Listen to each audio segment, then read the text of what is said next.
Ali Baba కథేంటి? ఈ కథ చాలామందికి తెలిసే ఉంటుంది. అయితే కొంతమందికి మాత్రం పూర్తిగా తెలియదు. 40 మంది దగ్గర నుంచి ఆలీబాబా ధనం ఎలా కొట్టేశాడు, అది ఊర్లో ప్రజలకు ఎలా పంచిపెట్టాడు, దొంగల నాయకుడికి తెలియకుండా ఎలా చిత్తులు వేశాడు, ఇవన్నీ తెలుసుకుంటే చాలా ఎక్సైటింగ్గా ఉంటుంది. ఇవన్నీ చిన్నపిల్లలు వింటే ఆలీబాబా ధైర్య సాహసాలతో పాటుగా మార్చియానా తెలివితేటలు, హసీనా ధైర్యం, ఆయేషా కుట్రలు కుతంత్రాలు, అన్నదమ్ముల అనుబంధం ఇవన్నీ తెలుస్తాయి. అసలు ఈ ఆలీబాబా ఎవరు, ఎందుకు ఈ కథ ఇంత ఫేమస్ అయింది అనేది ఇప్పుడు మన ఎపిసోడ్స్లో వినేద్దాం. అస్సలు ఆలస్యం చేయకుండా ఈ కథను వినే. ఆలీబాబా కట్టెలు కొట్టుకునే ఒక సాధారణమైన వ్యక్తి. రెక్కాడితే గాని డొక్కాడని జీవితం తనది. చిన్నప్పుడే తల్లి చనిపోతే అత్యంత గారాబంగా పెంచుకుంటాడు తండ్రి. పెద్దయ్యాక తండ్రి కూడా చనిపోతాడు. ఆ తర్వాత తండ్రిలా చూడాల్సిన అన్నయ్య డబ్బులు బాగా సంపాదించి చిన్న చూపు చూస్తాడు. తమ్ముడు అనే కనికరం కూడా ఉండదు. ఏం తింటున్నాడు, ఎలా ఉంటున్నాడు అని కూడా పట్టించుకోడు. ఇలాంటి సమయంలోనే ఆలీబాబాకి అదృష్టం కలిసి వస్తుంది. కోట్లకు పరిగెత్తుతాడు, ఎంతో ధనవంతుడవుతాడు. ధనంతో పాటుగా ప్రమాదం కూడా వస్తుంది.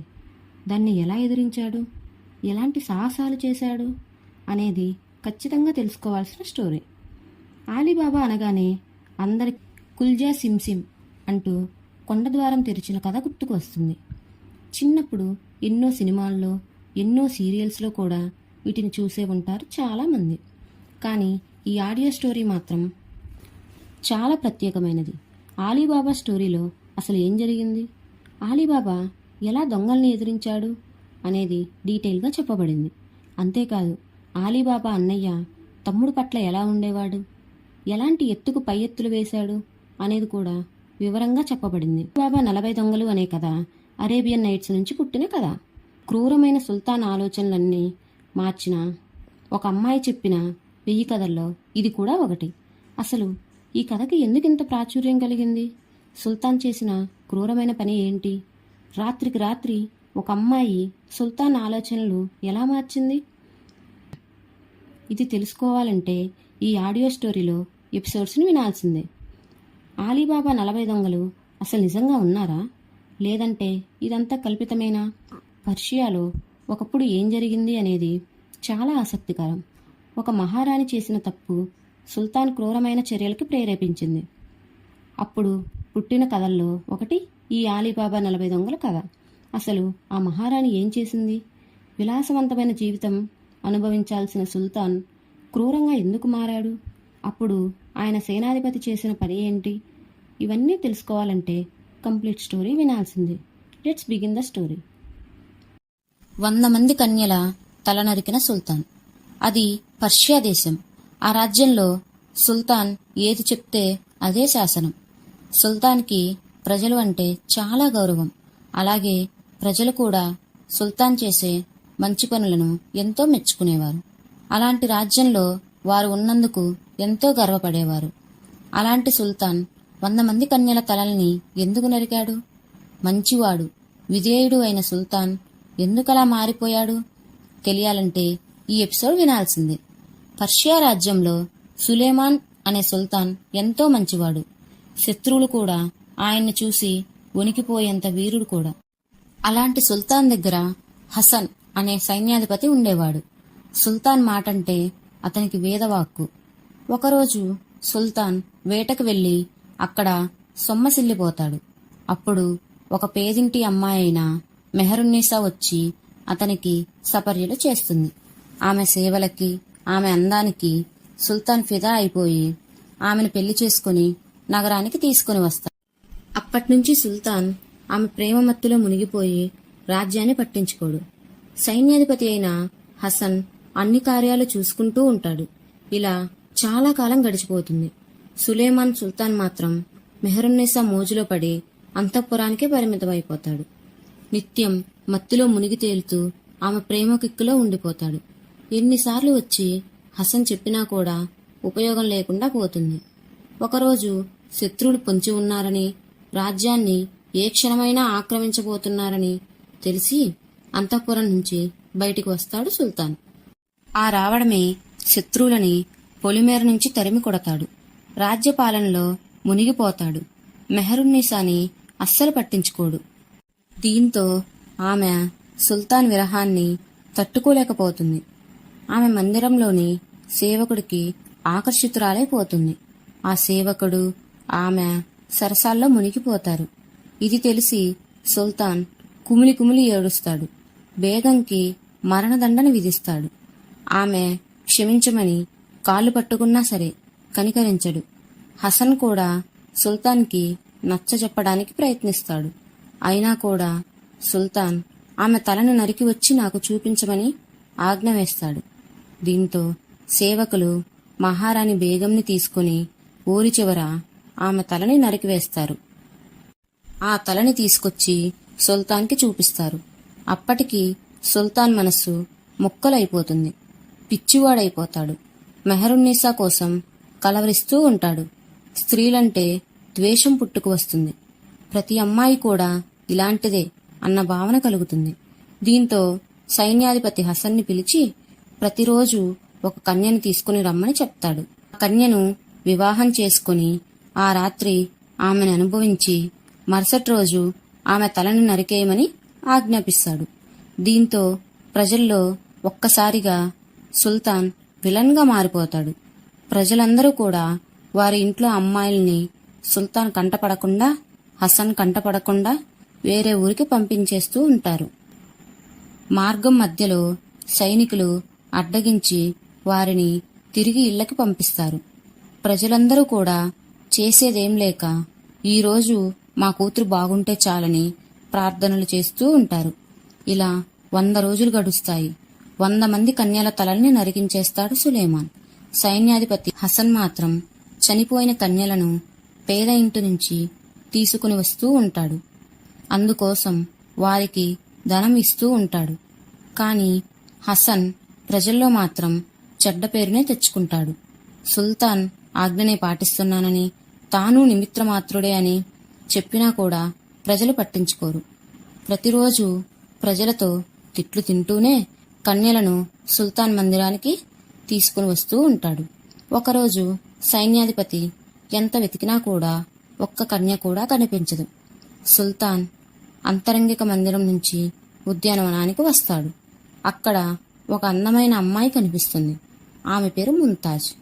ఆమె అందాన్ని చూడగానే సుల్తాన్కి మతిపోతుంది. ఆమె దగ్గరకు వెళ్లి ఎవరు నువ్వు అని అడుగుతాడు. దానికి ఆమె సైన్యాధిపతి హసన్ కూతుర్ని అని, నా పేరు ముంతాజ్ అని చెప్తుంది. ఆమెను పెళ్లి చేసుకోవాలి అనుకుంటాడు. ఈ విషయాన్ని తెలుసుకున్న హసన్ పరుగు పరుగున రాజ్యానికి వస్తాడు. సుల్తాన్తో పెళ్లికి సిద్ధపడినందుకు ముంతాజ్ని తిడతాడు. కాని ఆమె తన తండ్రికి ధైర్యం చెబుతుంది. ఇంతకాలం సుల్తాన్కి ఎంతో మంది భయపడి ప్రాణాలు పోగొట్టుకున్నారు. ఇంతమంది అమ్మాయిలను చంపినందుకు మీకు కూడా ఆ పాపం అంటుకుంది. అందుకే ప్రజల్ని సైతం మిమ్మల్ని నమ్మడం లేదు. ఇప్పుడు కన్న కూతుర్ని ఇచ్చి పెళ్లి చేస్తే ప్రజల్లో విశ్వాసం పెరుగుతుంది. అంతేకాదు సుల్తాన్ మనసు మార్చగలను అనే నమ్మకం నాకు ఉంది అని తండ్రికి ధైర్యం చెప్పి ముంతాజ్ నిక్కాకి సిద్ధమవుతుంది. ఎప్పటిలాగానే సుల్తాన్ పెళ్లి చేసుకుని ముంతాజ్ని మందిరంలోకి తీసుకుని వెళ్తాడు. ఎలాగైనా సరే ముంతాజ్ సుల్తాన్ మనసు మార్చాలని అనుకుంటుంది. దానికి ఒక పథకం వేస్తుంది. ఈలోగా సుల్తాన్ మందిరంలోకి వచ్చి ముంతాజ్తో మాట్లాడతాడు. నీకు చనిపోతానని అస్సలు భయం లేదా అని అడుగుతాడు. దీంతో ఆమె సుల్తాన్తో ధైర్యంగా మాట్లాడుతుంది. జహాపనా, రేపు ఎలాగో నేను చనిపోబోతున్నాను. నాకు చనిపోతానని బెంగలేదు. పుట్టినవారు ఎవరైనా సరే ఎప్పటికైనా చనిపోవాల్సిందే కదా. అందుకే నా ఆఖరి కోరికగా మీకు ఒక కథ చెప్తాను, వింటారా అని వినయంగా అడుగుతుంది. దానికి సరే అంటాడు సుల్తాన్. అప్పుడు ఆమె కథ చెప్పడం ప్రారంభిస్తుంది. ఎంతో ఆసక్తిగా సుల్తాన్ కథల్లో లీనమైపోతాడు. ఈలోగా తెల్లవారిపోతుంది. దీంతో కథ చెప్పడం ఆపేస్తుంది ముంతాజ్. మిగిలిన కథని పూర్తి చేయమని చాలా ఆసక్తిగా అడుగుతాడు సుల్తాన్. కాని ముంతాజ్ మాత్రం రాత్రికి మాత్రమే కథలు చెప్పాలని అంటుంది. దీంతో చేసేదేం లేక ఆమె మరణదండనని మరుసటి రోజుకి వాయిదా వేస్తాడు. ఇలా ప్రతిరోజు ముంతాజ్ ఒక కథని ఆసక్తికరంగా మలిచి తెల్లారే వరకు చెప్తుంది. తెల్లవారగానే కథను మధ్యలోనే ఆపేస్తుంది. అత్యంత ఉత్కంఠమైన కథలు, వాటిలోని పాత్రలోకి వెళ్లిపోయిన సుల్తాన్ ఆ కథలు వినకుండా ఒక్కరోజు కూడా ఉండలేకపోతాడు. ఇలా 1000 రోజులు ముంతాజ్ 1001 కథలు చెప్తుంది. ఈ కథల్లోని నీతి వ్యాఖ్యలకి సుల్తాన్ కరిగిపోతాడు. ఆడవాళ్లు ఎంత గొప్ప వ్యక్తులో తెలుసుకుంటాడు. అందరు స్త్రీలు నమ్మకద్రోహం చేయరని, చాలా అమాయకులైన స్త్రీలు కూడా ఉంటారని కథల ద్వారా ముంతాజ్ తెలియజేస్తుంది. ఇప్పటి వరకు సుల్తాన్ ఎంత ఘోరమైన తప్పు చేశాడో తెలుసుకుంటాడు. ఆ 100 మంది కన్యలను క్షమించమని వేడుకుంటాడు. వాళ్ళ కుటుంబాల దగ్గరకు వెళ్లి కాళ్ల మీద పడి క్షమాపణ కోరతాడు. సుల్తాన్లో వచ్చిన ఈ మార్పుకి ప్రజలు ఎంతగానో సంబరపడిపోతారు. అలాగే సైన్యాధిపతి హసన్ కూడా తన కూతురు ధైర్యాన్ని మెచ్చుకుంటాడు. సుల్తాన్ మారినందుకు చాలా ఆనందపడతాడు. ఇలా ముంతాజ్ చెప్పిన కథలు అన్నీ కూడా అరేబియన్ నైట్స్ కథలుగా ప్రాచుర్యాన్ని పొందాయి. ఇందులో ముంతాజ్ చెప్పిన అత్యంత ఆసక్తికర కథే ఈ అలీబాబా 40 దొంగలు. అసలు ఈ అలీబాబా కథేంటి? కట్టెలు కొట్టుకునే బీదవాడు ధనవంతుడు ఎలా అయ్యాడు? ఇందులో మార్చియానా తెలివితేటలేంటి అనే ఆసక్తికరమైన ఎన్నో విషయాల్ని నెక్స్ట్ ఎపిసోడ్స్ లో తెలుసుకుందాం. అలీబాబా 40 దొంగల కథ. ఒకానొక కాలంలో పర్షియా దేశంలో రెహమాన్ అనే దర్జీ ఉండేవాడు. ప్రతిరోజు మిషన్ కుడితే తప్ప తినడానికి ఏమీ ఉండేది కాదు. అతనికి 2 కుమారులు. పెద్దవాడు కాసిం, చిన్నవాడు అలీబాబా. కాసిం చాలా స్వార్థపరుడు. తమ్ముడిని అస్సలు పట్టించుకునేవాడు కాదు. ఎప్పుడూ తమ్ముడికి ఏది దక్కనిచ్చేవాడు కాదు. అలీబాబా నిస్వార్థపరుడు, మంచివాడు. అంతేకాదు చాలా తెలివైనవాడు. అన్నవారిని గౌరవిస్తూనే తనకు కావాల్సింది కూడా తండ్రి నుంచి తీసుకునేవాడు. వీరిద్దరికీ చిన్నప్పుడే రెహమాన్ భార్య రహమతుల్లా జబ్బు చేసి చనిపోతుంది. దీంతో పిల్లలు దిక్కులేని వాళ్ళైపోతారు. తండ్రి కూడా ఎప్పుడూ కుట్టు మిషన్ దగ్గరే కాలం గడుపుతూ ఉండేవాడు. మద్యానికి బానిస అయిపోతాడు. పిల్లల్ని అస్సలు పట్టించుకోడు. దీంతో వారిద్దరూ కూడా పనికి వెళ్లాల్సిన అవసరం వస్తుంది. ఒక గాడిదని తీసుకుని పోయి కట్టెలు కొట్టుకొని తీసుకుని వస్తే అలీబాబా సంతలో ఆ కట్టెలు అమ్మి ఆ డబ్బులతో ఇంట్లోకి కావాల్సినవి కొనుక్కొని తినేవారు. ఇద్దరూ ఈ విషయంలో ఎంతో అన్యోన్యంగా ఉండేవారు. వీరికి యుక్త వయసు రాగానే తండ్రి ఇద్దరినీ పిలిచి, నా ఆరోగ్యం క్షీణించింది. నేను చనిపోయిన తర్వాత ఈ ఇంటిని మీ ఇద్దరూ సమానంగా పంచుకోండి. ఎప్పుడూ కలిసే ఉండండి అని చెప్తాడు. కొంతకాలానికి రెహమాన్ చనిపోతాడు. తండ్రి చెప్పినట్టుగానే ఇంటిని ఇద్దరు సమానంగా పంచుకుంటారు. కాసిం కట్టెలు కొడుతూ సొంతంగా తానే అమ్మి డబ్బులు స్వార్థంగా వాడుకుంటాడు. దీంతో అలీబాబా కూడా అడవికి వెళ్లి కట్టెలు కొట్టుకొని తెచ్చుకొని అమ్మేవాడు. ఇలా వీరిద్దరూ ఎవరి పని వారితే అన్నట్టుగా అయిపోతుంది. ఒకరోజు కాసింని ఒక అమ్మాయి ప్రేమిస్తుంది. ఆ అమ్మాయి ఒక వ్యాపారి కూతురు.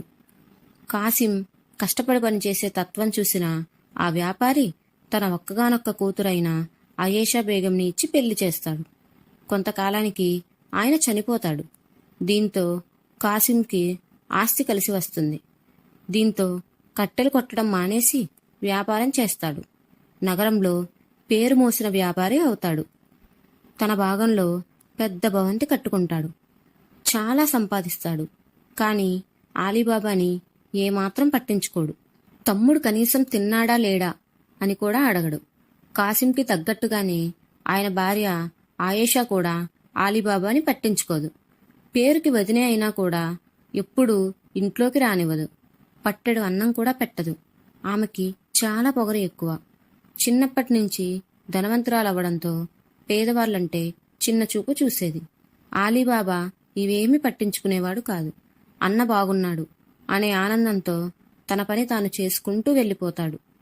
అలీబాబా కష్టం చూసిన ఒక పెద్దాయన తన కూతురు అయిన హసీనా బేగంని ఇచ్చి పెళ్లి చేస్తాడు. హసీనా బేగం చాలా తెలివైన అమ్మాయి. పుట్టడం పేదరికంలో అయినా సరే బాగా చదువుకుంది. చురుకైన అమ్మాయి. ఆలీబాబా తెచ్చిన దాంట్లోనే సర్దుకొని కాపురం చేస్తూ ఉంటుంది. కొన్నాళ్ళకి కాసిం భార్య కడుపుతో ఉంటుంది. అలానే హసీనా కూడా కడుపుతో ఉంటుంది. ఇద్దరికీ మగపిల్లలు పుడతారు. కాసిం కొడుకుకి ఖాదీర్ అని పేరు పెడితే ఆలీబాబా మాత్రం తన తండ్రి పేరు రెహమాన్ అని పెట్టుకుంటాడు. ఇద్దరి కొడుకులు అన్నదమ్ముల బిడ్డలే అయినా ఎప్పుడూ కలిసి ఆడుకోవడం గాని తిరగడం కాని చేయరు. ఎవరి దారి వారిదే అన్నట్లు ఉంటుంది. కొడుకు పెద్దయ్యే కొంది ఆలీబాబాకి కష్టాలు మొదలవుతాయి. ఒక్కో రోజు కట్టెలు అమ్ముడుపోక తిండికి కూడా దొరకని పరిస్థితికి వచ్చేస్తాడు. తన దగ్గర ఉన్న గాడిద కూడా ముసల్ది అయిపోతుంది. పక్కన అన్నయ్య డబ్బులు బాగా సంపాదిస్తున్నా కూడా నోరు తెరిచి ఒక్క రూపాయి కూడా అడగడు. అంతేకాదు, అన్నయ్య ఇంట్లో ఎలాంటి విందు జరిగినా కూడా ఆలీబాబా కుటుంబాన్ని ఆహ్వానించరు. కాసింలాగానే ఏదైనా వ్యాపారం చేసి ధనవంతుడు కావాలని ఆశ ఆలీబాబాకి ఉంటుంది. అందుకే ఎలా అయినా సరే వ్యాపారం చేయాలని నిర్ణయించుకుంటాడు. ఆలీబాబా మామగారు వ్యాపారం చేసేందుకు కొంత డబ్బు ఇస్తా అని చెప్తాడు. అప్పుడు ఆలీబాబా అంగట్లో ఒక కూరగాయల దుకాణం తెరవాలని అనుకుంటాడు. ఆలీబాబా మామగారి దగ్గర దోపిడీ దొంగలు డబ్బును కాజేస్తారు. దాంతో ఆలీబాబా భార్య ఒట్టి చేతులతో ఇంటికి వస్తుంది. జరిగిందంతా ఆలీబాబాకి చెప్తుంది. మనం ఒకటి అనుకుంటే దైవం మరొకటి తలుస్తుందని ఆలీబాబా తనకి తాను నచ్చజెప్పుకొని తన పని తాను చూసుకుంటాడు. ఒకరోజు అనుకోకుండా ఆలీబాబా జీవితంలో అద్భుతం జరుగుతుంది. అడవిలో కట్టెలు కొట్టడానికి వెళ్ళినప్పుడు ఆలీబాబా 40 దొంగలు గుర్రాలపై రావడం చూస్తాడు. అప్పుడు ఆలీబాబా ఏం చేస్తాడు? అతని దశ ఎలా మారింది? కట్టెలు కొట్టడానికి వెళ్ళి బంగారం వజ్రాలు ఎలా సంపాదించాడు అనే ఆసక్తికరమైన విషయాల్ని నెక్స్ట్ ఎపిసోడ్స్లో తెలుసుకుందాం. 40 దొంగల గుహలో ఆలీబాబా. కష్టపడేవాడికి దేవుడు ఎప్పుడూ అండగా ఉంటాడు. కాలం కలిసి రావాలి, అదృష్టం తోడవ్వాలి, అంతే. ఇదే విషయాన్ని ఆలీబాబా 40 దొంగలు అనే కథ రుజువు చేస్తుంది. ఒకరోజు కట్టెలు కొట్టడానికి వెళ్ళేటప్పుడు ఆలీబాబాకి ఒక వర్తకుడు కనిపించి గంధపు కట్టెలు తెచ్చి ఇస్తే ఎక్కువ డబ్బులు ఇస్తానని చెప్తాడు. దీంతో పలావు తినొచ్చనే ఆశతో ఆలీబాబా గంధపు చెట్లను వెతుక్కుంటూ అడవిలో చాలా దూరం వెళ్ళిపోతాడు. మధ్యాహ్నం కావస్తున్నా కూడా ఎక్కడా గంధపు చెట్టు కనిపించదు. పైగా అడవి దాటిన తర్వాత పర్షియా రాజ్యానికి దగ్గరలో ఒక పెద్ద కొండ గుహ ఉంటుంది. ఈ గుహకి పెద్ద ఖాళీ మార్గం ఉంటుంది. ఆ మార్గంలో వెళ్ళి ఆలీబాబా దారి తప్పిపోతాడు. కాసేపు విశ్రమిద్దామని అక్కడే కూర్చుంటాడు. ఈలోగా టక్ టక్ టక్ అని గుర్రాల శబ్దం వినిపిస్తుంది. ఈ అడవిలో గుర్రాలు ఎందుకు వస్తున్నాయి అని ఆలోచనలో పడతాడు. ఎందుకైనా మంచిది అని పక్కనే ఉన్న చెట్టు దగ్గర దాక్కుంటాడు. గాడిద అరుస్తుందేమోనని ముందుగానే సైగ చేస్తాడు. చప్పుడు చేయకుండా గాడిద చూస్తూ ఉండిపోతుంది. ఈలోగా గుర్రాలు దగ్గరగా వస్తాయి. 1, 2, 3 ఇలా లెక్క పెడుతూ ఉంటాడు ఆలీబాబా. మొత్తం 40 గుర్రాలు గుహ దగ్గర ఆగుతాయి. ఇదంతా దూరం నుంచి గమనిస్తూ ఉంటాడు ఆలీబాబా. అక్కడికి గుర్రాలపై వచ్చింది దొంగలని గ్రహిస్తాడు. ముందల తెల్ల గుర్రంపై ఉన్నది దొంగల నాయకుల్లా కనిపిస్తాడు. ఆ దొంగల నాయకుడు ఒక్కసారిగా గుహ ముందుకు వచ్చి కుల్జా సిమ్సిమ్ అంటూ అరుస్తాడు. అది చూసి ఆలీబాబా కొండని కుల్జా అంటాడేంటి, వీడి కోసం కొండ తెరుచుకుంటుందా ఏంటి అని నవ్వుకుంటాడు. కళ్ళ ముందు ఆశ్చర్యంగా సౌండ్ చేస్తూ కొండ తెరుచుకుంటూ ఉంటుంది. అంతే, ఆలీబాబా ఒక్కసారిగా నోరు వెళ్ళపెట్టి చూస్తూ నిశ్చేష్టుడే ఉండిపోతాడు. ఆ దొంగల ముఠ ఒక్కొక్కరిగా గుర్రాలు దిగి లోపలికి నడుచుకుంటూ వెళ్తారు. వారి చేతుల్లో పెద్ద పెద్ద సంచీలు ఉంటాయి. వాటిని గుర్రాలపై నుంచి కిందకు దింపుతూ లోపలికి వెళ్తుంటే ఒక దొంగ సంచి జారి కింద పడిపోతుంది. అందులో ఉన్న బంగారు నాణేలు కింద పడిపోతాయి. ఒక్కసారిగా ఎండకి అవి మెరుస్తూ ఉంటాయి. అప్పుడు ఆలీబాబాకి విషయం అర్థమైపోతుంది. వీళ్ళందరూ దొంగలని, దొంగతనం చేసిన డబ్బులని ఈ గుహలో దాచుకుంటున్నారు అని. ఆ తరువాత వారు పంచుకుంటారు అని గ్రహిస్తాడు. అలా కొండవైపు చూస్తూ ఉంటాడు. అందరూ లోపలికి వెళ్ళిన తర్వాత దొంగల నాయకుడు పంజా సిమ్ అంటాడు. దీంతో కొండ ద్వారం మూసుకుపోతుంది. కాసేపు ఆగిన తర్వాత దొంగల ముఠా మొత్తం బయటికి వస్తుంది. ఇదంతా దూరం నుంచి చూస్తాడు ఆలీబాబా. దొంగలందరూ కూడా ఆలీబాబాని కానీ గాడిదను కానీ అస్సలు చూడరు. వారి హడావిడిలో వారు ఉంటారు. ఒక్కొక్కరు గుర్రంపై అధిరోహించి వేగంగా అడవిలోకి వెళ్ళిపోతారు. ఆ గుర్రాల చప్పుడు మెల్లగా తగ్గిపోతుంది. ఆలీబాబా గుండె వేగం కూడా తగ్గిపోతుంది. ఇప్పుడు ఆలీబాబా మెదడులో అనేక ఆలోచనలు మెదులుతూ ఉంటాయి. మనం ఈ గుహలోకి వెళ్ళి కొంత డబ్బును తీసుకుని రావచ్చు కదా, అప్పుడు కోరినవన్నీ కొనుక్కోవచ్చు, అంగట్లో కూడా వ్యాపారం చేసుకోవచ్చు అని ఆలోచిస్తాడు. కానీ మనసులో మాత్రం ఈ దొంగ సొమ్ము, పాపిష్టి సొమ్ము మనం తీసుకోకూడదని, అది చాలా పాపమని, అల్లా క్షమించడు అని అనుకుంటాడు. తిరిగి ఇంటికి వెళ్ళిపోదామని నిర్ణయించుకుని ఇంటి దారి పడతాడు. కొద్దిగా దూరం వెళ్ళిన తర్వాత తన భార్య పిల్లల ఆకలి బాధలు గుర్తుకు వస్తాయి. మళ్ళీ కొండ గుహ వైపుకి వస్తాడు. ఎలాగైనా సరే గుహలోకి వెళ్ళాలని నిర్ణయించుకుంటాడు. కానీ మనసులో భయం. మళ్ళీ ఆ దొంగల ముఠా తిరిగి వస్తే, వారి చేతికి చిక్కితే వాళ్ళు 40 మంది ఉన్నారు, ముక్కలు ముక్కలుగా నరికేస్తారు అనే భయం మొదలవుతుంది. లోపల భయపడుతూనే గుహ దగ్గరికి వస్తాడు. దొంగల నాయకుడు ఎలా చెప్పాడో గుర్తుకు వస్తుంది. ఖుల్జా సిమ్ అని దొంగల నాయకుడు ఎలా అయితే అరిచాడో అచ్చం అలాగే మేనరిజం చేస్తూ మరీ అరుస్తాడు ఆలీబాబా. గుహద్వారం తెరుచుకుంటుంది. గాడిదని సైతం బయట ఉంచకుండా లోపలికి తనతో పాటు తీసుకుని వెళ్తాడు. అలా గుహలో చాలా దూరం వెళ్ళిన తర్వాత లోయ లాంటి ప్రాంతం ఉంటుంది. ఆ లోయలోకి మెట్లు కూడా ఉంటాయి. అలా కిందకి దిగగానే మొత్తం 40 పెద్ద పెద్ద పాత్రలు కనిపిస్తాయి. వాటిని తెరిచి చూస్తే ఆలీబాబా కళ్ళు బైర్లు కమ్మిస్తాయి. ఒకదాంట్లో వజ్రాలు, ఒకదాంట్లో బంగారు నాణేలు, ఒకదాంట్లో నగలు, రత్నాలు, వైడూర్యాలు, ఇలా మొత్తం 40 పెద్ద పాత్రలలో సంపదని చూస్తాడు. గాడిద కూడా ఆనందంతో ఓండ్ర పెట్టడం ప్రారంభిస్తుంది. దాన్ని గదమాయించి ఆలీబాబా చుట్టూ చూస్తాడు. దొంగలు తమతో తీసుకుని వచ్చిన సంచీలని అక్కడే పడేస్తారు. వాటిలో బంగారు నాణేలు తీసుకోవాలని నిర్ణయించుకుంటాడు. ఇక్కడే ఆలీబాబా తన తెలివితేటల్ని వాడతాడు. అంత డబ్బు చూసిన తర్వాత ఆలీబాబా దొంగల చేతికి చిక్కాడా, లేదా సొమ్ముతో ఇంటికి వచ్చాడా? అసలేం జరిగింది నెక్స్ట్ ఎపిసోడ్స్లో తెలుసుకుందాం.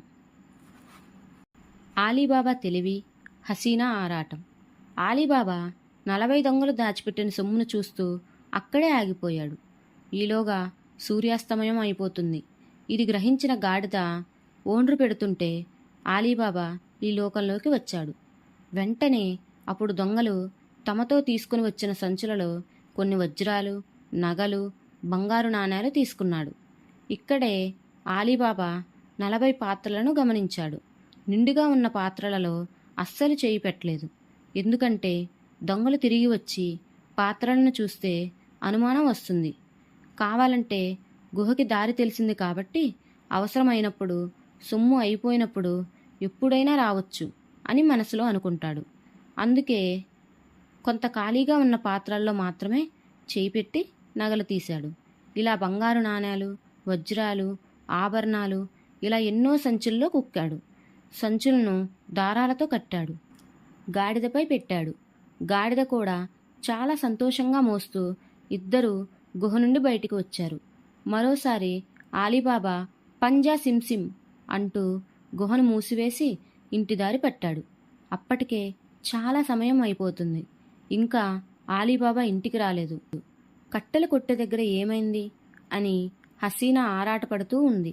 అంతేకాదు 2-3 సార్లు తోడుకోడల్ని పలకరించబోతే, ఏమీ ఆయన ఇంకా ఇంటికి రాలేదు, తినడానికి ఏమీ తీసుకుని రాలేదా అంటూ దెప్పి పొడుస్తుంది అని మాట్లాడలేదు. బిడ్డ ఆకలితో ఉన్నాడు. ఆలీబాబా వస్తేనే గాని తినడానికి ఏమీ దొరకదు. ఇంటి వెనుక ఏదో చప్పుడు అయినట్టు అనిపించి పెరట్లోకి వెళ్ళింది హసీనా. అక్కడ గాడిదకి కట్టి ఉన్న సంచులను చూసింది. వాటిని మెల్లగా ఆలీబాబా ఒక్కొక్కటి ఇంట్లోకి చేరుస్తున్నాడు. అంతేకాదు అంగట్లో తనతో పాటు తెచ్చిన జొన్నల్ని చూపిస్తూ ముందు వంట చెయ్యమని చెప్పాడు. హసీనా పొయ్యి వెలిగించి వంట చేయడానికి కూర్చుంది. ఈలోపు సంచులను ఒక మూలకు పెట్టి వాటిపైన దుప్పటి పరిచాడు ఆలీబాబా. అందరూ కలిసి జొన్న అన్నం తిన్న తర్వాత పిల్లవాడు పడుకున్నాడు. హసీనా మాత్రం ఆ సంచుల్ని జొన్నలు అనే అనుకుంది. ఇక నుండి పస్తులు ఉండాల్సిన పనిలేదు అని సంబరపడింది. అప్పుడు ఆలీబాబా జరిగిందంతా చెప్పాడు. ఆ సంచులను కింద పోసి చూపించాడు. హసీనాకు నోట మాట రాలేదు. పైగా కాళ్ళు వణికిపోయాయి. ఇంత సొమ్ము నేనెప్పుడూ చూడలేదని ఒక్కసారి లెక్క పెడదాం అని అన్నది. దానికి ఆలీబాబా సరే అన్నాడు. కానీ లెక్క పెట్టడానికి తెల్లారిపోతుంది, అందుకే వెళ్ళి ఒక పెద్ద త్రాసు తీసుకునిరా అంటాడు. అప్పుడు హసీనా ఇంత రాత్రిపూట ఎవరినడగాలి, ఎవరినడిగినా ఏం అవసరం అని అడుగుతారు అని చెప్పింది. దీంతో ఆలీబాబా వదినగారిని అడగమని అంటాడు. ఆవిడైతే అస్సలు అనుమానించరు, ఎందుకంటే ఇందాక జొన్నలు వండటం చూసింది కాబట్టి దిగుల్లేదని వెళ్ళి తీసుకుని రమ్మని చెప్పాడు. హసీనా కూడా ధైర్యంగా తోడికోడలు ఇంటికి వెళ్ళింది. ఆమె ఇంత అర్ధరాత్రి తలుపు ఎవరు కొడుతున్నారు అని ఆయేషా తలుపు తీసింది. ఎదురుగా ఉన్న హసీనాను చూసి లేని నవ్వు తెచ్చుకొని పలకరిస్తుంది. ఏమైందేంటి, ఈ వేళప్పుడొచ్చావు అంటూ సాగదీస్తూ అడిగింది.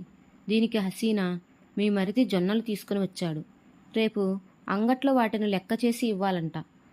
సూలగిద్దె పెద్దది ఇస్తే లెక్క పెట్టుకొని ఇచ్చేస్తా అని చెప్పింది. ఆయేషాకి ఎటువంటి అనుమానం కలగలేదు. వెంటనే వెళ్ళి పెద్ద సూలగిద్దె తీసుకుని వస్తుంది. అయినా ఇంత రాత్రిపూట ఎందుకు కొలవాలి, పొద్దున్నే కొలవచ్చు కదా. అయినా జొన్నలైతే కాటా కూడా వేయొచ్చు కదా, దానికి గిద్దెనే ఎందుకు అని అనుమానం వస్తుంది ఆయేషాకి. వెంటనే అక్కడ ఉన్న చింతపండును తీసుకుని ఆ గిద్దెకి అతికిస్తుంది. అప్పుడు ఏం కొలుస్తున్నారో తెలుసుకోవచ్చని అనుకుంది. అది తెలియని హసీనా ఆ గిద్దె తీసుకొని ఆలీబాబా దగ్గరికి వచ్చింది. ఇద్దరూ కలిసి బంగారు నాణేలు కొలిచారు. మొత్తం 100 సూలకి దగ్గరగా ఉన్నాయి. వాళ్ళకి కావాల్సినవి ఉంచుకుని మిగతావి వెనక ఉన్న పెరట్లో పెద్ద గొయ్యి తవ్వి పెట్టాడు. దానిపై మూకుడు కూడా పెట్టాడు. కొన్ని బంగారు నాణేలు మాత్రం ఉంచుకున్నాడు. హసీనాకి ఇదేం అర్థం కాక ఎందుకు ఇలా దాస్తున్నారు అని అడిగింది. అప్పుడు ఆలీబాబా రాత్రికి రాత్రే మన కోటీశ్వర్లు అయ్యామని ఊళ్ళో తెలిస్తే అది ఆ నోటా ఈ నోటా పాకి ఆ దొంగలకి కూడా తెలుస్తుంది. అందుకే మనం కావాల్సినంత మాత్రమే తీసుకొని మీ నాన్నగారిని ఊరి నుండి రమ్మని చెప్పి అప్పుడు ఆయన ఇచ్చినట్టుగా కొంత ధనంతో వ్యాపారం చేద్దాం. నేను కట్టెలు కొట్టుకుని తెచ్చినవి గంధపు చెక్కలు అని ప్రచారం చేద్దాం. వాటిని ప్రతిరోజు అమ్ముతున్నట్లుగా చెప్పి దాని నుండి మనకు డబ్బులు వస్తున్నాయని చెప్తే, అలా మనం కొంతకాలానికి కోటీశ్వర్లం అయ్యామని చెప్తే జనం నమ్ముతారని చెప్తాడు ఆలీబాబా. ఆలీబాబా దూరదృష్టిని మనసులోనే మెచ్చుకుంది హసీనా.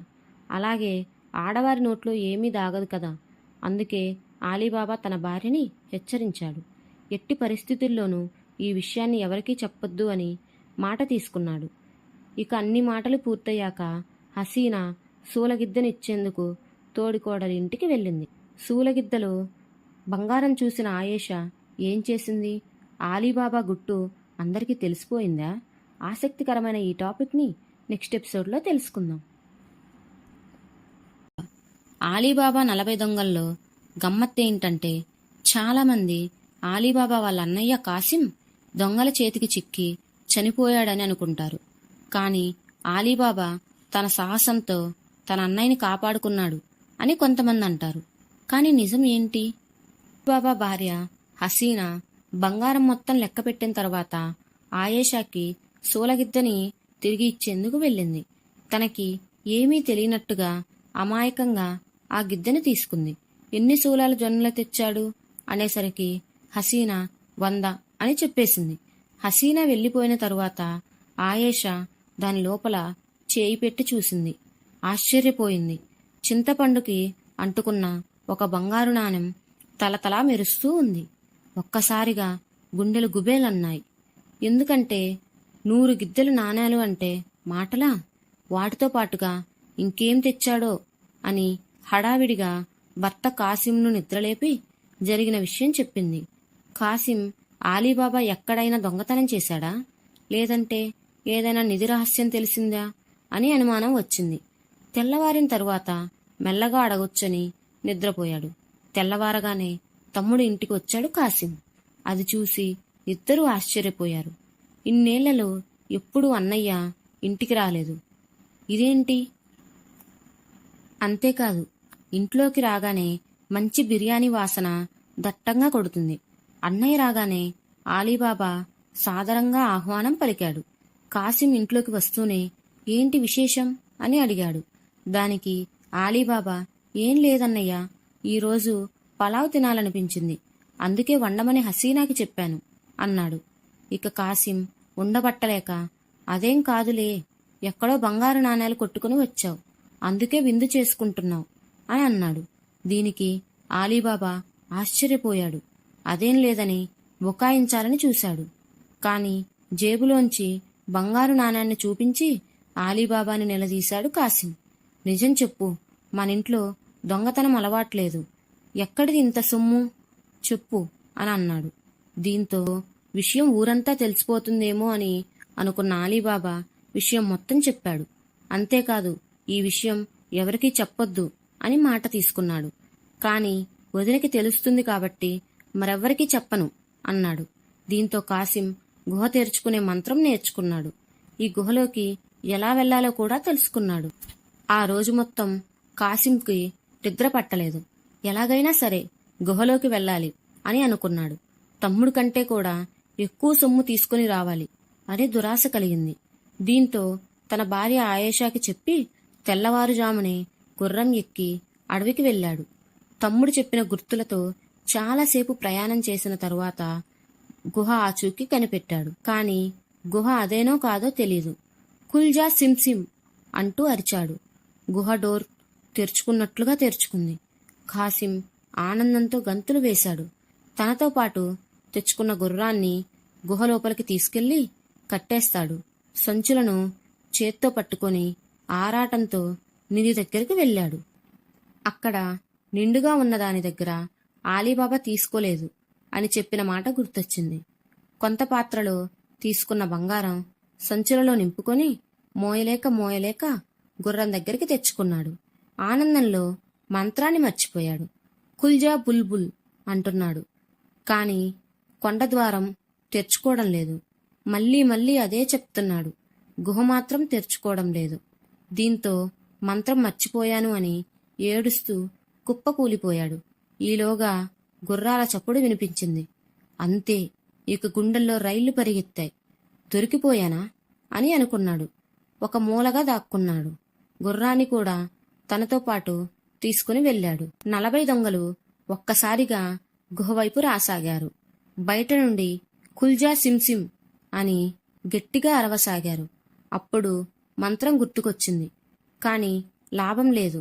40 దొంగలకు ఎవరో వచ్చారు అని అర్థమైంది. బంగారం, నగలు, వజ్రాలు అన్నీ చిందరవందరగా పడున్నాయి. ఒక్కసారి దొంగల నాయకుడు, ఎవరన్నా ఉంటే ఇక్కడ మర్యాదగా బయటికి రండి అంటూ గాల్లో తుపాకీ పేల్చాడు. దీంతో కాసిం గజగజ వణికిపోయాడు. మెల్లగా వచ్చి దొంగల నాయకుడి కాళ్లపై పడ్డాడు. నన్ను క్షమించండి అంటూ ప్రాధేయపడ్డాడు. అసలు నీకు ఈ గుహ గురించి ఎవరు చెప్పారు? నిజం చెప్పు అని గట్టిగా అరిచాడు. నాకు ఒక కల వచ్చింది అని చెప్పాడు. కాని దొంగలు నమ్మలేదు. నిజం చెప్పకపోతే నీ తల తెగిపోతుంది అంటూ తలపై కత్తి పెట్టాడు. కాసిం భయంతో వణుకుతూ, నా తమ్ముడు దీని గురించి చెప్పాడు అని అంటాడు. దీంతో దొంగల నాయకుడు, మీ ఊరేది? అప్పటికే స్పృహ కోల్పోయాడు. వీడిని ఇక్కడే గుహలో కట్టిపడేయండి. వీడి కోసం ఖచ్చితంగా వాళ్ళ తమ్ముడు వస్తాడు అని చెప్పాడు దొంగల నాయకుడు. అంతేకాదు, అక్కడ ఒక నలుగురిని కాపలాగా ఉంచి అక్కడి నుండి వెళ్ళిపోయాడు. ఊరిలో ఆయేష భర్త రాక కోసం ఆత్రంగా ఎదురుచూస్తూ ఉంది. అంతేకాదు, సూలగిద్దెలను బంగారం కొలిచేందుకు సిద్ధంగా పెట్టుకుంది. రాత్రి అయిపోయినా సరే కాసిం రాకపోయేసరికి ఏడుస్తూ ఆలీబాబా ఇంటికి వచ్చింది. పొద్దున్నే కాసిం బంగారం గుహ దగ్గరికి వెళ్ళాడని, ఇంతవరకు తిరిగి రాలేదని చెప్పింది. దీంతో ఆలీబాబా అన్నయ్య దొంగలకి చిక్కాడని గ్రహించాడు. వదినకి ధైర్యం చెప్పి ఎలా అయినా అన్నయ్యని తీసుకుని వస్తానని గుహ వైపు వెళ్ళాడు.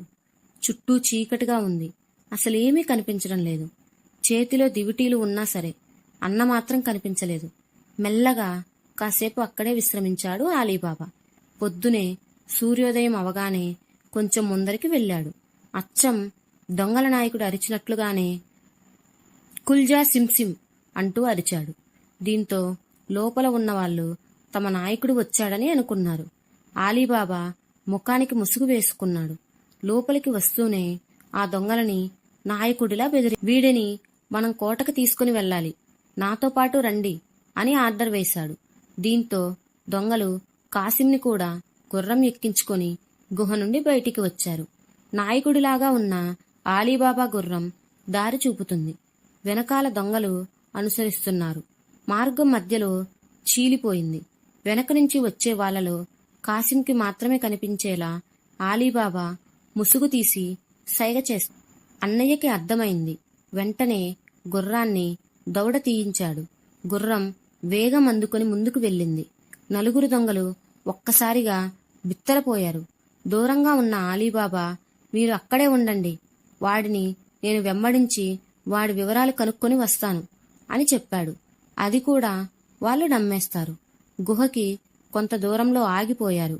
అలా ఆలీబాబా తన అన్నయ్యని ఇంటికి క్షేమంగా తీసుకుని వచ్చాడు.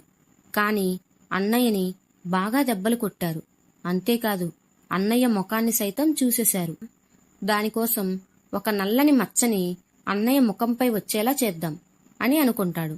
దానికోసం ఒక వైద్యుడు కావాలి అని అనుకుంటాడు. కాని కాసిం గారికి ఇలా చేశాం అని వైద్యుడి ద్వారా దొంగలకు తెలిస్తే వాళ్ళు గుర్తుపట్టేస్తారు. అందుకని ఆలీబాబా ఒక ఉపాయం పన్నాడు. ఆ ఉపాయం ఏంటి? వీళ్ళని దొంగల నుండి కాపాడిన వాళ్ళెవరు? మార్చియానా తన తెలివితేటలతో దొంగలను ఎలా బోల్తా కొట్టించింది అనే ఆసక్తికరమైన విషయాల్ని నెక్స్ట్ ఎపిసోడ్స్లో తెలుసుకుందాం. మార్చియానా తెలివి, ఆలీబాబా పన్నాగం. చావు బతుకుల్లో ఉన్న కాసింని ఎలాగలా ఇంటికి తీసుకొచ్చాడు ఆలీబాబా. కాని దొంగలు మాత్రం కాసింని గుర్తుపట్టేస్తారు. ఎలా అయినా సరే వారి కంటపడకుండా అన్నయ్యని కాపాడుకోవాలని నిర్ణయించుకున్నాడు. దానికోసం ఒక పన్నాగం పన్నాడు.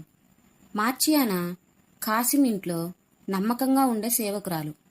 ఆమె చాలా తెలివైన అమ్మాయి.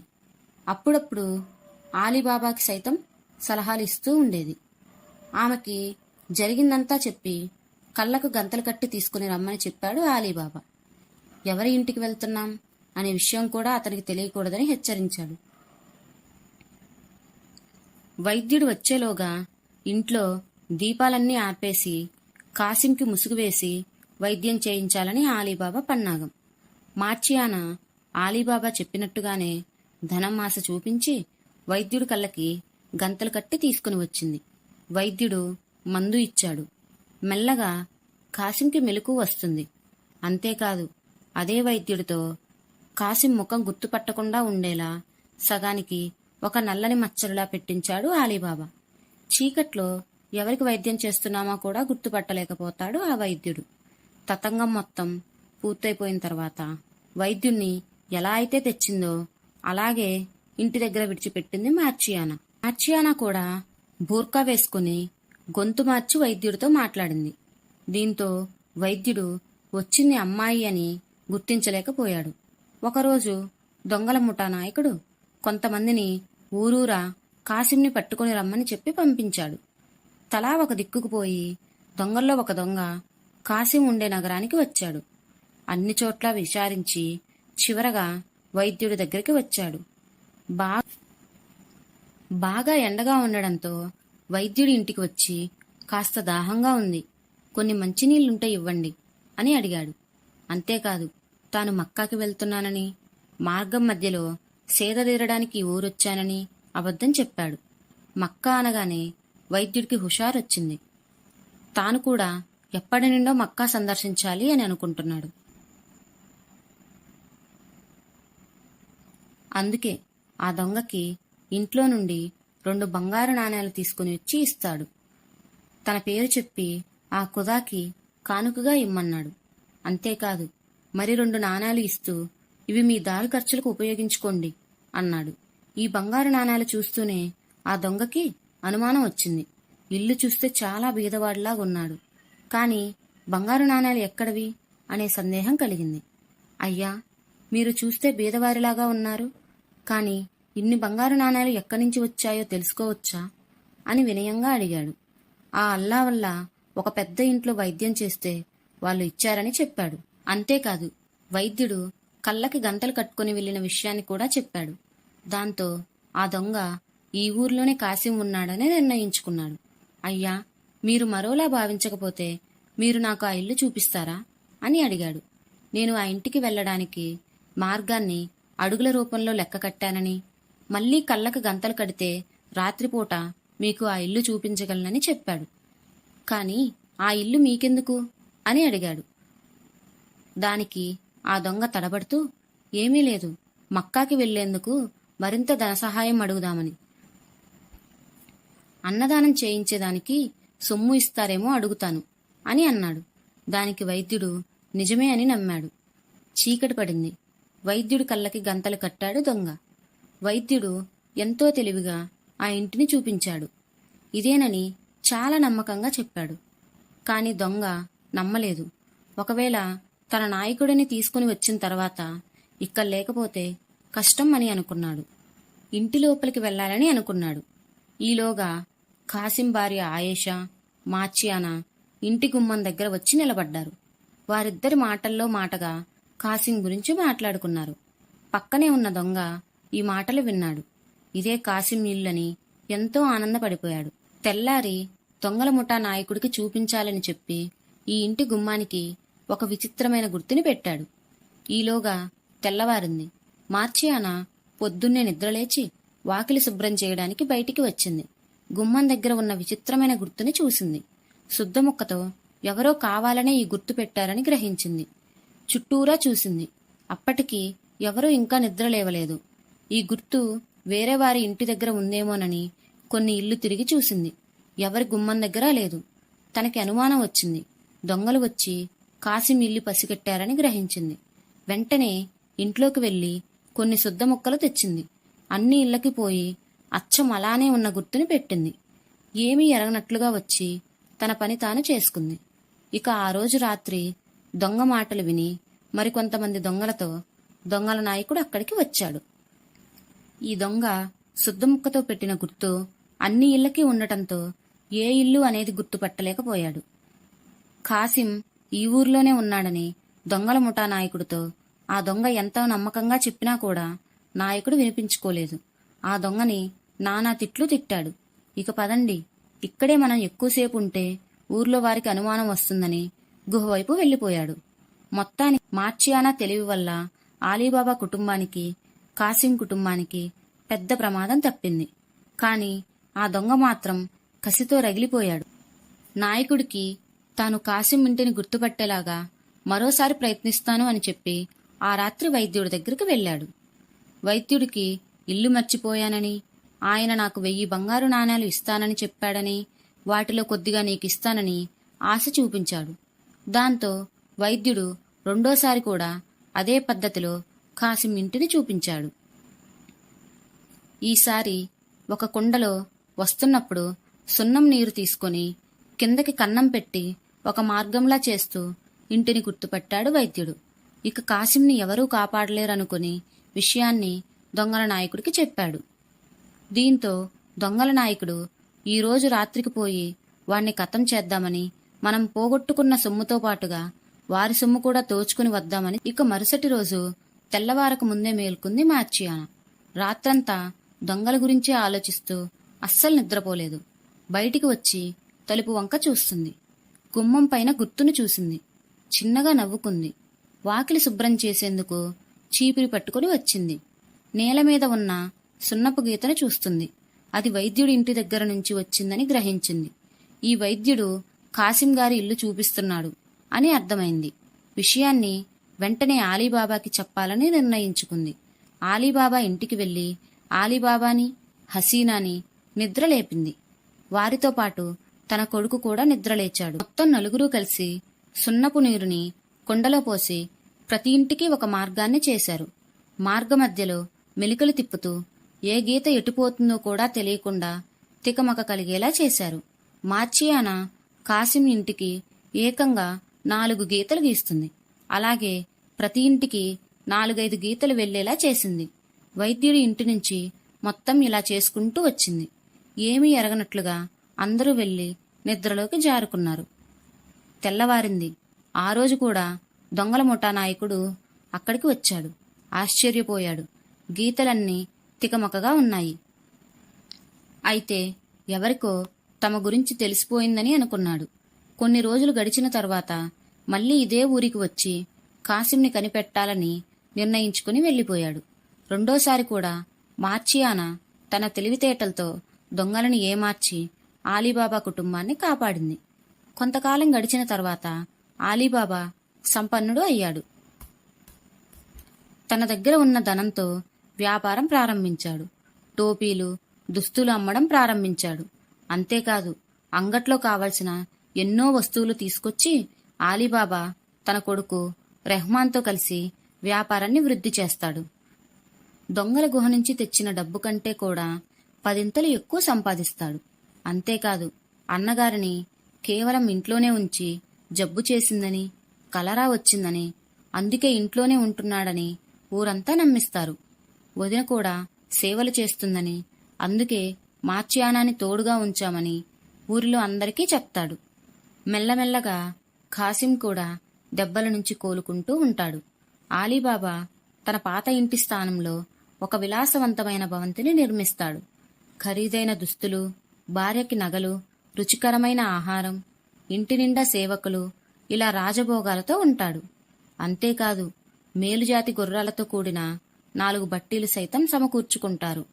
పాదాచారులకు సత్రాలు, పేదవారికి ప్రతిరోజు జొన్నలు పంచడం, సత్రంలో నిత్యం అన్నదానం చేయించడం, అలాంటి మంచి పనులు చేస్తూ ఉంటాడు. దీంతో ఆలీబాబా ఊరిలో మంచి పేరు తెచ్చుకుంటాడు. పేదవారికి అడిగినంత ధన సహాయం చేస్తూ ఉంటాడు. ఆలీబాబా ఊరిలో మంచి పేరు తెచ్చుకుంటాడు. పేదవారికి అడిగినంత ధన సహాయం కూడా చేస్తూ ఉంటాడు. అంతేకాదు, ఆ ఊరిలో ఎవరూ పస్తు పడుకోకూడదు అని చాటింపు వేయిస్తాడు. ఏ సమయంలో అయినా సరే ఇంటికి వచ్చి తలుపు తడితే ఆహారం ఉంటుందని చాటింపు వేస్తాడు. ప్రజలందరూ కూడా ఆలీబాబాని బాగా ప్రేమిస్తారు. ఊరంతా ఆలీబాబాకి వెన్నుదన్నుగా ఉంటుంది. ఈలోగా దొంగల ముఠా నాయకుడు ఎలా అయినా సరే ఊరిని దోచేయాలని పన్నాగం పన్నుతాడు. అప్పుడు ఏం జరిగింది? దొంగలు మొత్తం వచ్చి ఊరిని సర్వనాశనం చేశారా? ఆలీబాబా ఎత్తుకు పై ఎత్తులు ఎలా వేశాడు అనే ఆసక్తికరమైన అంశాలని నెక్స్ట్ ఎపిసోడ్స్లో తెలుసుకుందాం. దొంగల నాయకుడు వర్సెస్ ఆలీబాబా. తన గుహద్వారం తెరిచి బంగారం ఎత్తుకుపోయింది కాసిం అని తెలిసినా, అతని ఊరు ఏదో తెలిసినా కూడా దొంగల నాయకుడు ఏమీ చెయ్యలేని పరిస్థితిలో ఉన్నాడు. దీంతో కసితో రగిలిపోసాగాడు.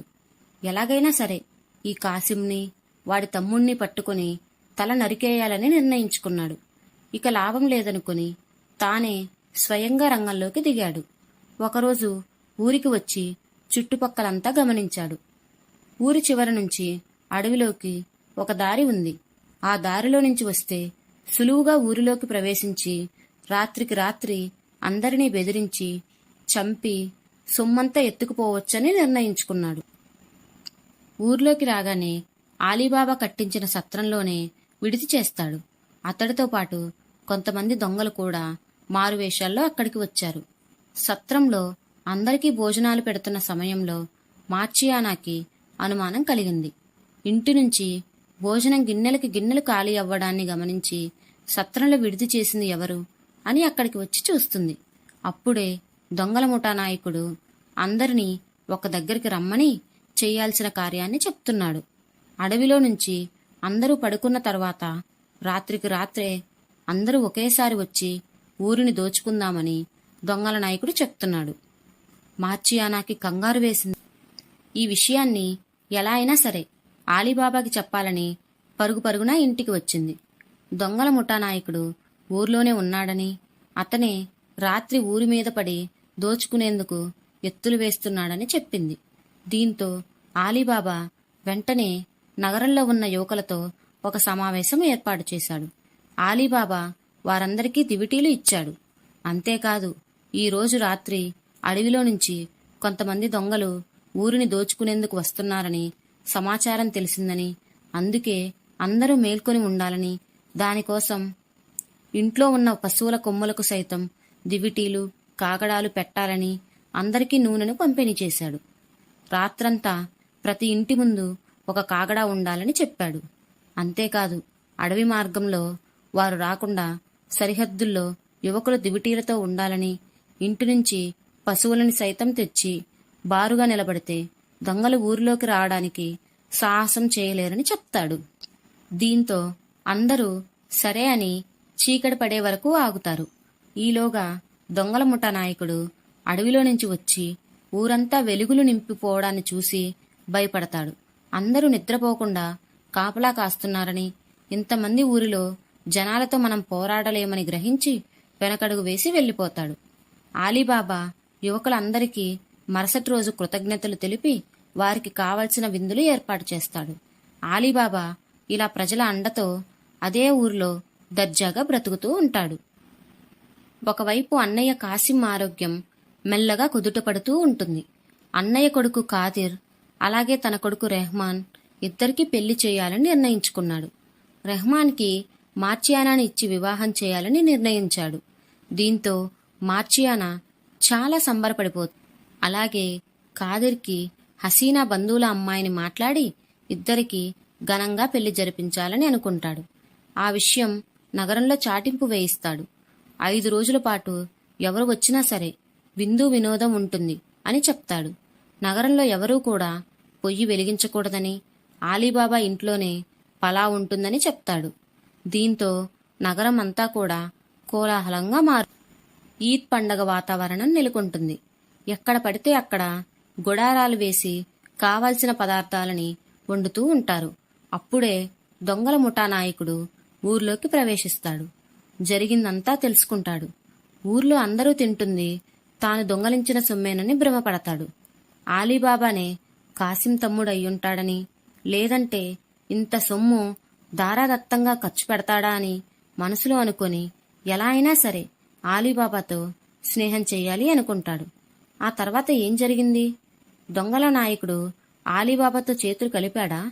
స్నేహం చేస్తూ ఆలీబాబాని మోసం చేశాడా? కాసింని చంపేశాడా? ఇవన్నీ తెలుసుకోవాలంటే నెక్స్ట్ ఎపిసోడ్స్ వినాల్సిందే. నూనె పీపాలు. ఆలీబాబా కొడుకు పెళ్లి ఎంతో అంగరంగ వైభవంగా జరుగుతూ ఉంటుంది. అంతేకాదు, అన్న కొడుక్కి తన కొడుక్కి ఒకేసారి పెళ్లి కావడంతో ఊరంతా పండగ వాతావరణం నెలకొంది. ఊరంతా చౌరస్తాకు వచ్చి కోరింది తిని తాగి తూగుతూ ఇంటికి వెళ్తున్నారు. ఆడవాళ్లైతే ఆలీబాబా దుకాణంలోనే నచ్చిన వస్తువులు నగలు తీసుకుని వేసుకుంటున్నారు. ఇలా ప్రతి ఒక్కరూ ఆనందంగా గడుపుతున్న సమయంలో దొంగల ముఠా నాయకుడు మారువేషంలో వస్తాడు. తను అరబ్ దేశం నుండి వచ్చాడని, ఇక్కడ తను ఉండడానికి ఏదైనా వసతి ఉంటుందా అని అడుగుతాడు. దాంతో మార్చియానా స్నేహితురాలైన రెజీనా బేగం దొంగల ముఠా నాయకుణ్ణి ఆలీబాబాకి పరిచయం చేస్తుంది. ఇద్దరూ కొంతసేపు ముచ్చటించుకుంటారు.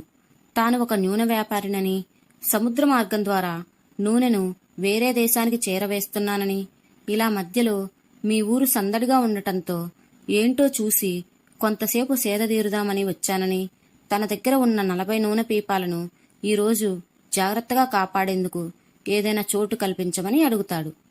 దీంతో ఆలీబాబా తన ఇంట్లోనే ఉన్న విశాలమైన ఉద్యానవనంలో ఉంచుకోవచ్చని చెప్తాడు. వర్తకుని వేషంలో ఉన్న దొంగల ముఠా నాయకుణ్ణి హసీనాకి, మార్చియానాకి, రెహమాన్కి పరిచయం చేస్తాడు. అంతేకాదు, అన్నగారింటికి సైతం తీసుకుని వెళ్లి వదిన ఆయేషాని, కాదిర్ని, కాబోయే కోడల్ని పరిచయం చేస్తాడు. అంతేకాకుండా అన్నయ్య కాసింను కూడా పరిచయం చేస్తాడు. కాసింని చూడగానే దొంగల ముఠా నాయకుడు రక్తం మరిగిపోతుంది. దీంతో 40 నూనె పీపాల దగ్గరకు వెళ్లి సైగ చేస్తాడు. పీపాల్లో ఉన్న దొంగలు బయటికి రమ్మంటారా అని అడుగుతారు. అప్పుడే వద్దు, నేను సరైన సమయం చూసి గంటను మోగిస్తానని, అప్పుడు దొరికిన వాళ్ళని దొరికినట్టుగా చంపి సొమ్మును తీసుకుని గుహకి వెళ్దామని చెప్తాడు. ఇలా 40 పీపాల దగ్గరికి వెళ్లి ఒక్కొక్కరికి ఈ విషయం చెప్తాడు. దొంగలందరూ ఆ పీపాల్లోనే నాయకుని ఆదేశం కోసం ఎదురు చూస్తూ ఉంటారు. ఇక ఆలీబాబా విందు స్వీకరించిన తరువాత దొంగల ముఠా నాయకుడు ఇంత డబ్బు నీకు ఎలా వచ్చింది అని ఆరా తీస్తాడు. దానికి ఆలీబాబా తాను ఒక వస్త్ర వ్యాపారినని, తనే స్వయంగా ప్రతి వస్తువుని కొని అమ్ముతాడని చెప్తాడు. మరొకప్పుడు కట్టెలు కొట్టుకునే మీరు ఇంత ధనవంతులు ఎలా అయ్యారు అని గుచ్చిగుచ్చి అడగగా, మా అన్నయ్య వదిన కొంత పెట్టుబడి పెట్టారని, మా మామయ్య కొంత ధనం ఇచ్చారని, వాళ్ళు సహాయం చేయడం వల్లే వ్యాపారంలో రాణించానని చెప్తాడు. అయితే ఈ మాటల సందర్భంలోనే ఆలీబాబాకి అనుమానం వస్తుంది. అతని గొంతు గుర్తుపట్టేస్తాడు. ఖచ్చితంగా దొంగల నాయకుడే అని నిర్ధారించుకునేందుకు మార్చియానాని పిలుస్తాడు. మార్చియానా దగ్గరకు వచ్చి, ఈ పీపాల్లో ఉంది దొంగలే అని నా అనుమానం, వెళ్లి నిర్ధారణ చేయమని చెప్తాడు. ఈలోగా నేను దొంగల ముఠా నాయకుణ్ణి మాటల్లో పెడతాను అని ఆలీబాబా చెప్తాడు. దొంగల ముఠా నాయకుడు కోసం గానా బజానా ఏర్పాటు చేస్తాడు. ఇలా అందరూ అక్కడే ఉండటంతో దొంగల ముఠా నాయకుడు సమయం కోసం ఎదురు చూస్తూ ఉంటాడు. ఈలోగా మార్చియానా ఆ పీపాల దగ్గరకు వచ్చి దానిపైన చిన్నగా శబ్దం చేస్తుంది. దానిలో ఉన్న దొంగ బయటికి రమ్మంటారా అని అంటాడు. దీంతో మార్చియానా దొంగల ముఠా నాయకుల్లాగే మాట్లాడుతూ, వద్దు వద్దు, నేను చెప్పినప్పుడే రండి అని అంటుంది. ఇలా ప్రతి పీపా దగ్గరికి వెళ్లి ఇలాగే చేస్తుంది. లోపల ఉన్నది 40 దొంగలే అని తెలుస్తుంది. అత్తగారు హసీనాని పిలిచి, ఇందులో 40 మంది దొంగలు ఉన్నారని, వారిని ఎలా అయినా నాశనం చేయాలని అంటుంది. అలాగే ఆలీబాబాకి కూడా పీపాల్లో ఉన్నది దొంగలే అని నిర్ధారణ చేస్తుంది. అప్పుడు ఆలీబాబా ఒక పన్నాగం పన్నుతాడు. 40 పీపాల్లో ఉన్న దొంగలని ఒకేసారి చంపడం సాధ్యమవుతుందా లేదా అని ఆలోచిస్తాడు. అప్పుడు ఆయనకి హసీనా ఒక ఉపాయం చెప్తుంది. ఇద్దరూ కలిసి ఈ 40 దొంగల్ని ఏం చేస్తారు, తర్వాత దొంగల ముఠా నాయకుడు ఏమయ్యాడు అనేది తెలియాలంటే తదుపరి ఎపిసోడ్ వినాల్సిందే. దొంగలని అంతం చేసిన ఆలీబాబా. ఆలీబాబా ఊరంతా పిలిచి తన కొడుకు పెళ్లిని ఘనంగా చేస్తుంటాడు. ఈలోగా దొంగల నాయకుడు అరబ్ దేశం నుంచి వచ్చాడన్న విషయాన్ని తెలుసుకుంటాడు. అంతేకాదు, అతను వ్యాపారం కోసం తెచ్చిన నూనె పీపాలో 40 మంది దొంగలు ఉన్నారని మార్చియానా ద్వారా తెలుసుకున్నాడు. దీంతో ఒక ఉపాయాన్ని పన్నుతాడు. ఊరంతా తన కొడుకుని ఊరేగించడానికి చేసిన గుర్రపు బండిని ఉద్యానవనం వైపు మళ్లిస్తాడు. అక్కడ ఆయేషా కాసింలకు ఇంట్లో ఉన్న 2 పీపాలను గుర్రపు బండిలోకి సేవకుల సహాయంతో ఎక్కించమని చెప్తాడు. మార్చియానా పెళ్లి కూతురు రూపంలో ముస్తాబయ్యి ఉంటుంది. అలాగే రెహమాన్ కూడా పెళ్లికొడుకు రూపంలో ముస్తాబయ్యి గుర్రాన్ని అధిరోహిస్తాడు. అందరూ ఆటపాటల్లో మునిగిపోయి ఉంటారు. ఈలోగా ఆ గుర్రపు బండిని ఊరేగింపులో కలిపేసి ఊరి చివర ఉన్న లోయ దగ్గరికి తీసుకుని వెళ్ళమని చెప్తాడు. అందులో ఆయేషా, కాసిం ఇంకా ఆలీబాబాకి ఎంతో నమ్మకస్తులైన పనివాళ్లు ఉంటారు. దొంగల నాయకునికి ఏమాత్రం అనుమానం రాకుండా ఈ బండిని తీసుకుని వెళ్తారు. పీపాకి చుట్టూ నూనె పోసి దాన్ని కాగడాతో అంటిస్తారు. లోపల ఉన్న దొంగ మండిపోతూ అరుస్తూ కేకలు పెడతారు. కాని ఊర్లో భారత్ శబ్దానికి దొంగల ముఠా నాయకునికి ఇది ఏమీ వినిపించదు. అలా పీపాలను అంటించేసి లోయలో పడేస్తారు. ఇలా ప్రతిసారి 2 పీపాల చొప్పున తీసుకుని వచ్చి వాటికి నిప్పు అంటించి లోయలోకి పడేస్తారు. భారత్ చాలాసేపు జరుగుతుండటంతో ఇదే మంచి సమయం అని దొంగలని సిగ్నల్ ఇద్దామని దొంగల ముఠా నాయకుడు ఉద్యానవనం దగ్గరికి వస్తాడు. అక్కడ 2-3 సార్లు గంటని మోగిస్తాడు. కాని లోపల నుంచి ఎలాంటి స్పందన రాదు. దీంతో అనుమానం వచ్చి లోపలికి వస్తాడు. అక్కడ పీపాలే ఉండవు. చుట్టూ చూస్తాడు.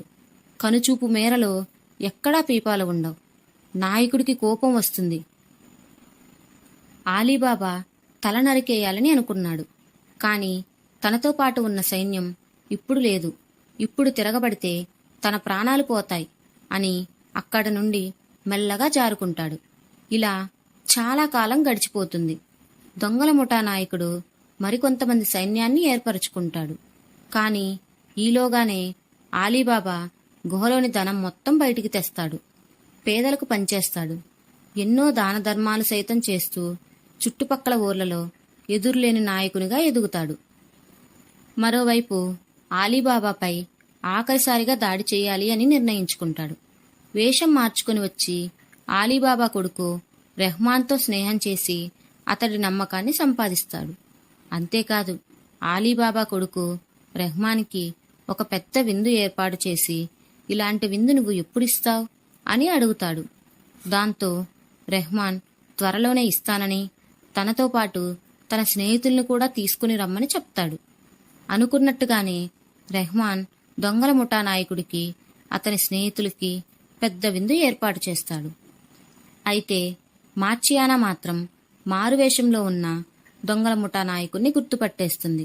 అతను పగబట్టి ఆలీబాబా కుటుంబాన్ని సర్వనాశనం చేసేదాకా నిద్రపోడు అని, ఎలాగైనా అతన్ని అంతం చేయాలని ఆలీబాబాకి ఈ విషయం చెప్తుంది. ఈరోజు మీరు ఎలాగో విందు ఇస్తున్నారు కదా, దాంతోపాటు నా నాట్య ప్రదర్శనని కూడా ఏర్పాటు చేయండి అని చెప్తుంది. అది మామూలు నాట్యం కాదు, కత్తులతో చేసే అతి ప్రమాదకరమైన నాట్యం.